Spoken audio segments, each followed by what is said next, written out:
Hi, I'm Karen Cashin, CEO of Tech Alpharetta. Welcome to Tech Alpharetta's podcast series, Driving Innovation.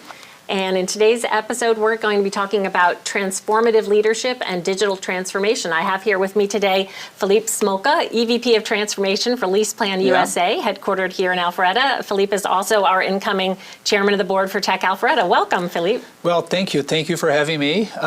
What a great opportunity to talk about a great topic today, for sure. Yeah. You know, with the buzzword being transformative leadership, who better to talk about it than you with your title of EVP of Transformation? I think you're perfectly positioned to be here today. So let's jump right in. Talk a little bit, if you will, about your vision of what a transformative leader does. Well, I guess maybe it's probably good to define a little bit of what transformation in a business context should look like or is. Absolutely. In my opinion, at least. And I know transformation happens in many different forms, but if you look at the word transformation, it has to be a big change, has to be a dramatic change in the business. And most of us in the transformation side of the house, there's this notion of repositioning the company to either find new growth opportunities or to really lock down competitive advantages that will give your business sustainability in the future. So when you look at opportunities in the future, the first thing that a transformative leader does is to understand the as-is scenario. It understands what the company is today, understands the core competencies of the company, the resources it has, and the culture as well. And then through this analysis, and people will choose different frameworks. I happen to use the 5 C's, customers, company, you do the analysis of your collaborators, the context, the competition, and you come up with several scenarios. What would be a good way to go and serve unmet needs in the marketplace or do it better than the competition does? And through that modeling, you find scenarios and you start building at least a vision of your future state. And I think it's important to say that that future state becomes your true business strategy. And I think you and I have debated a lot about this before. I often think of digital transformation as a business transformation. And it's important to have that into context because, again, transformation is a dramatic change. It's a repositioning of the business if we look at a business as an ecosystem of things. Some people look at digital transformation and technology upgrades. Some departments look, I've got to get out of this legacy system to these new systems.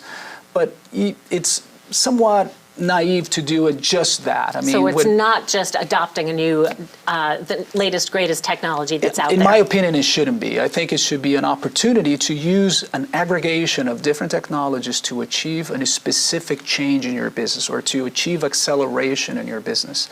And inevitably, this process of finding these scenarios through this analysis, right? Some rigorous analysis, some good due diligence in your business, understanding what's around you, what's available around you. What you will, like I said, invariably see is the opportunity to use some digital technologies to achieve that specific goal that you have in mind.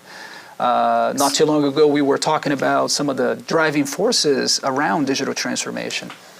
Consumers, their needs are changing every single day. I often say back at LeasePlan and back at IBM as well, we'll talk about, I guess, my history too, that the least best experience that you had in your mobile phone becomes your minimal expectations, to go and do your business as a consumer.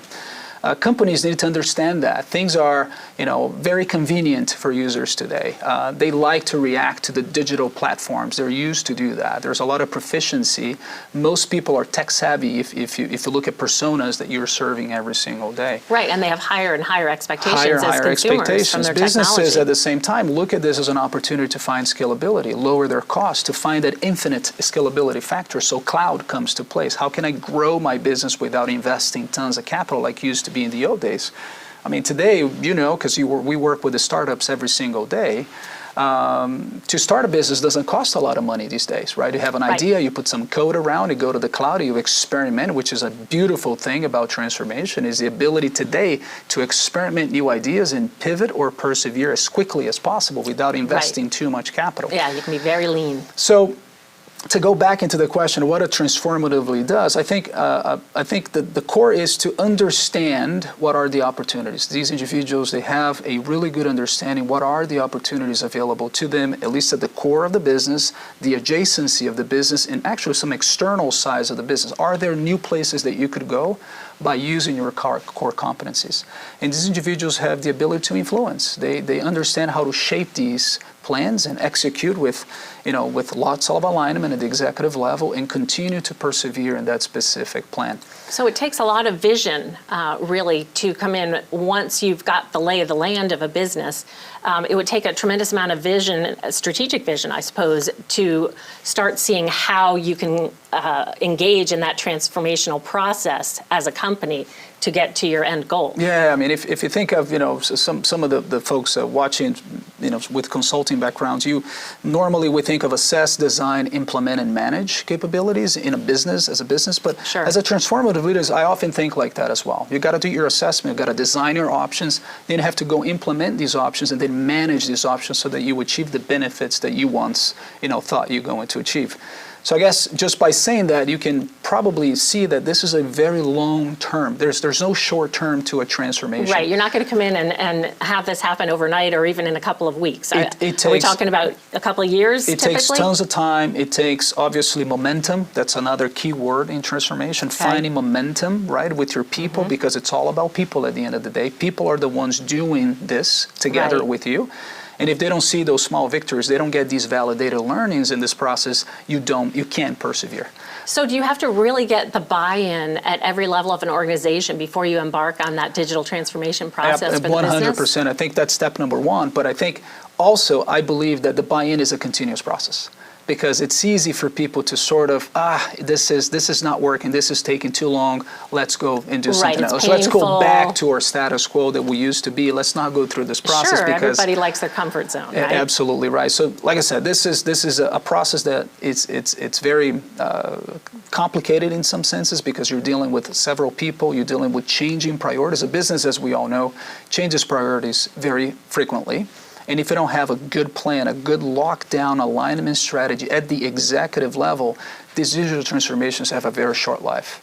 And so you might only accomplish one component of a 20-component journey that you thought you were going to go for. And sometimes that's why some of these transformations fail. It's because it's a multi-year, multi-pronged type strategy. And because the business priorities change so fast, some of these pieces just don't get executed or they get delayed because now the business needs to look at short-term, objectives, not long-term objectives. So having that structure in place, understanding where you need to go in and continue to message that, which brings the change management piece of it, which is massive in a transformation. Yeah, let's talk about that because I find that very fascinating. The change management process, if you're really going to digitally transform an organization, aren't you going to have to transform the culture as part of that change management? Yes, absolutely. And isn't that challenging when you have a company that's had a culture that's sort of entrenched in doing things in a more conventional corporate way, and you're trying to change the mindset and the culture? How do you do that? How do you go about changing a culture from the bottom up? Yeah, I mean, there's so many experts in change management. I think this is such an interesting area that it continues to build in different companies. I've had an experience to work with really great leaders in change management. As a matter of fact, at LeasePlan, we're building a really powerful change management organization. But normally, as you look at the vision, you talked about vision. Vision is very important. I mean, to follow something, you got to sometimes. A lot of people need to see what that's going to look like to buy into it, and that process of continuous buy-in needs to happen. But in change management, as you talk to the individual, normally you get to this: what is in for me? The with him. I don't know if you've ever heard this expression. No, I like that. So what is it for me? Like as an individual, what is that? How's that going to help my life? Yeah. And you look at companies that have heavy manual processes they want to automate. Some people might think, well, I'm going to lose my job. But others might see, if you have a really good change management process, they might see that their jobs are going to be made easier so they can focus on more strategic and more high-level tasks.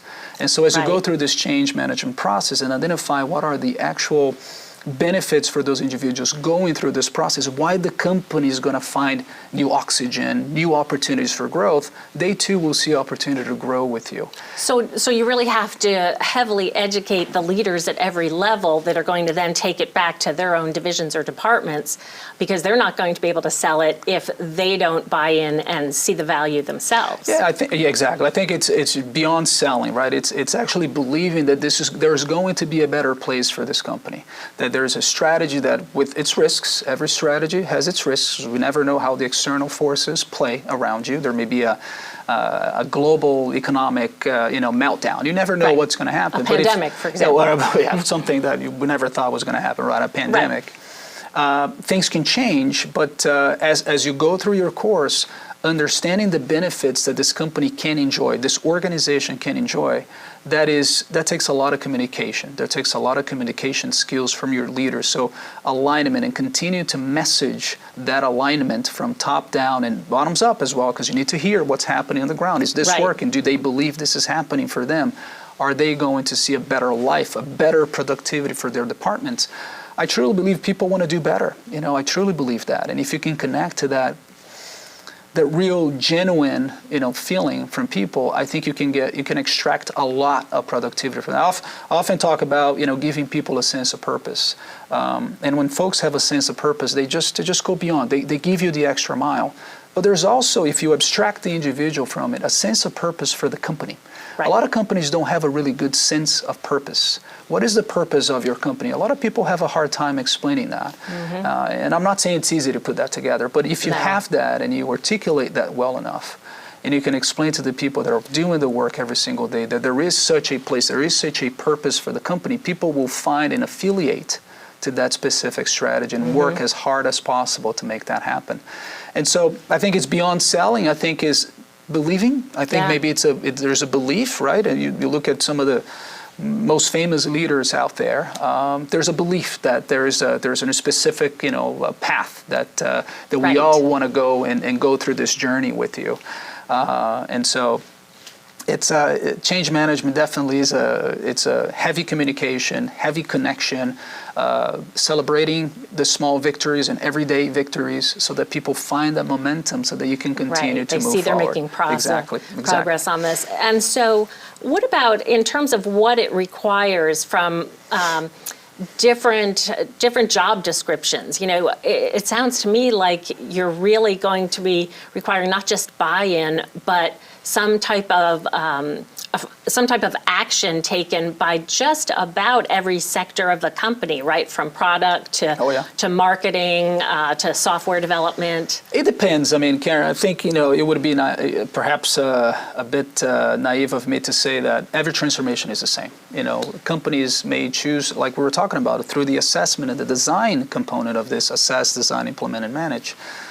Companies may decide different paths, right? For example, when I joined LeasePlan back in 2018, the path was product innovation at the time. We were heavily focused on bridging the gap from a technology standpoint when it comes to our external perception, client perception of what is our products, how much technology do we have in our culture, are we technology innovators?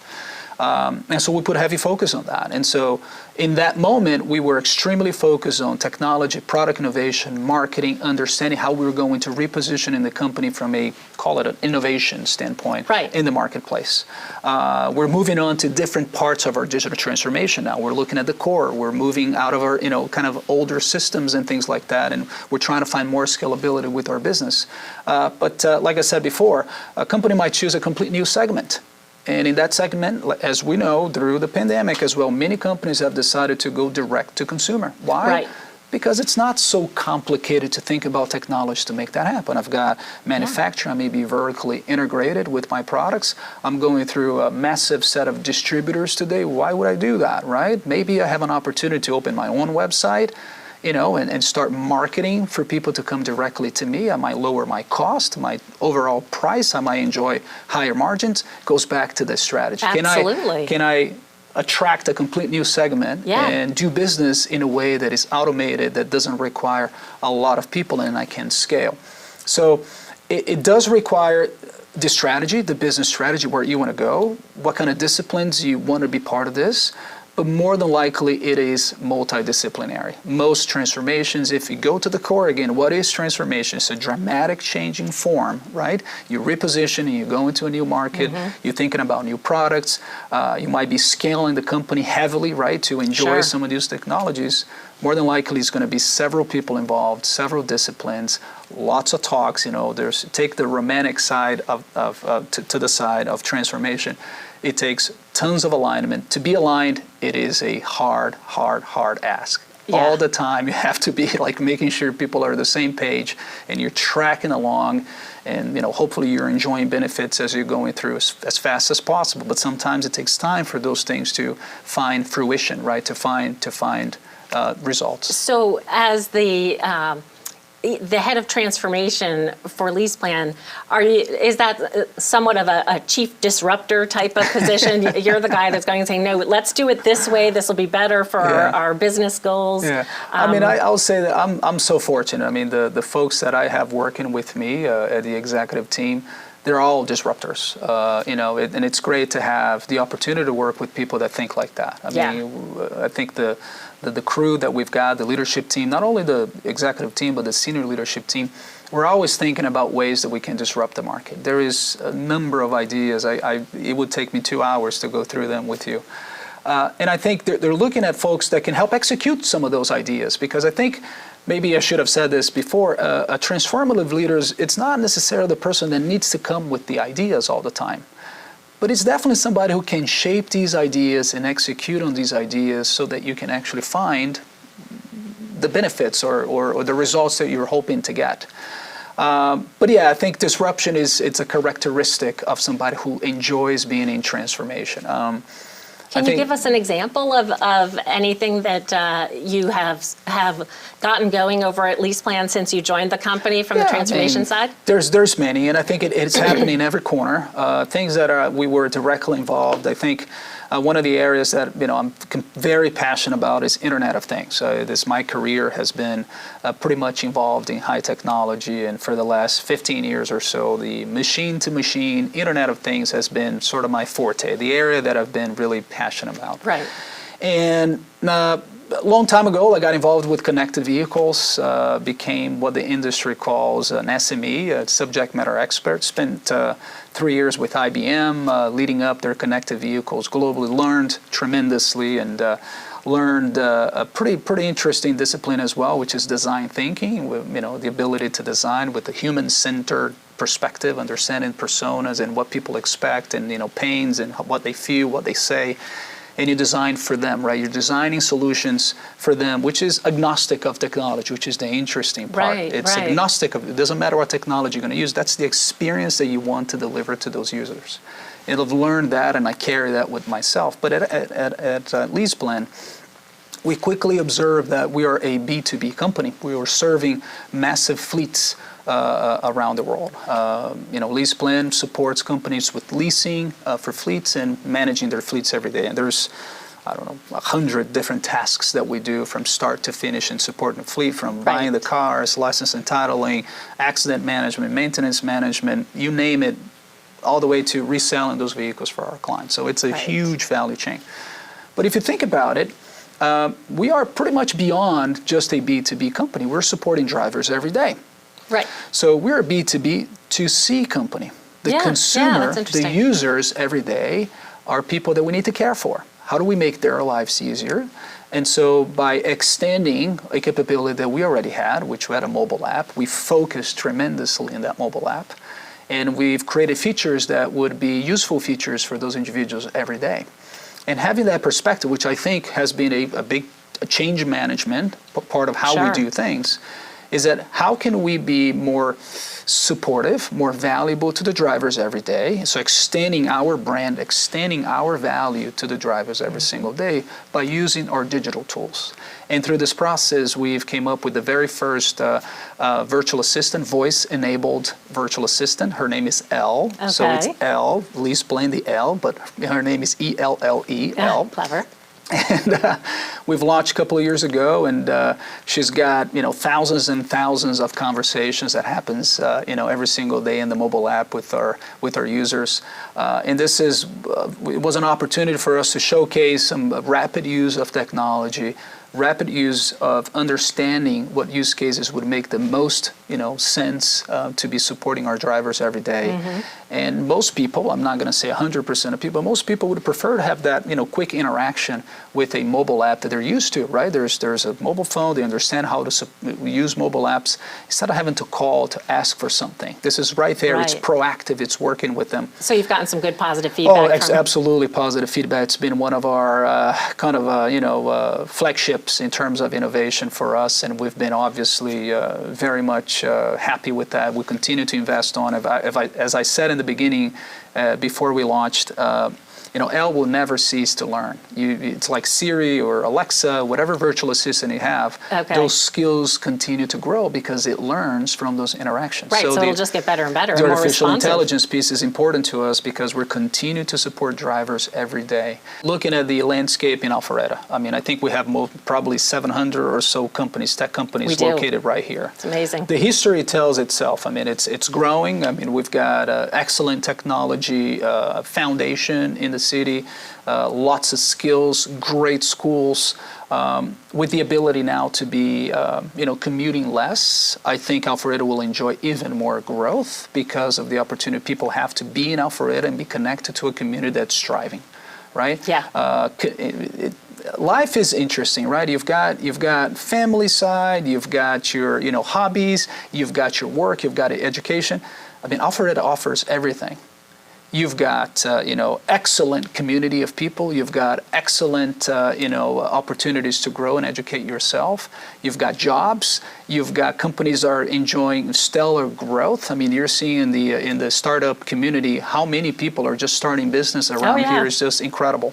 I think the city will continue to grow. I think people love to be around here. There's, the entertainment side. You've got you can't really, ask for more. Yeah, it's a great place to be. Yeah. Absolutely. Last question for you, Felipe. I see you brought a book with you. What are you reading right now?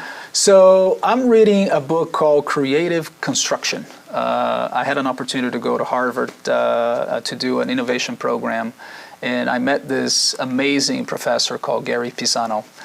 He's a researcher who's been in the community of innovators for a long time. And this book talks about this notion that people have that innovation or disruption, as you talked about, only happens in small companies. I want to thank you again for joining us here today on our Driving Innovation podcast series and talking about transformative leadership and digital transformation. Thanks again, Felipe. Well, I appreciate very much the opportunity. Thanks. Thank you.